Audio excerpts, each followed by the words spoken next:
Welcome back to our channel. In this video, I will show you how to integrate this function using two methods. And the second method is very simple. All you have to do is watch this video till the end. So let's get started. First, we take out this expression, which is 3 divided by x squared minus x minus 6. Of course, the denominator is a quadratic equation. Then we factorize the denominator. We have 3 divided by x minus 3 and x plus 2. We can now decompose this fraction to partial fraction, which we have a divided by x minus 3 plus b over x plus 2.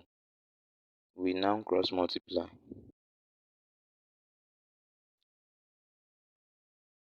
We keep 3 and multiply the denominator by a.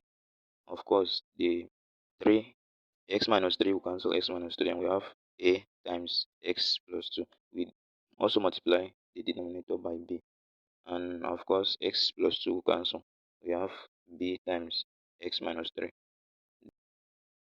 At this point, some students will make mistake to expand this, which they will say that 3 is equal to ax plus 2a plus bx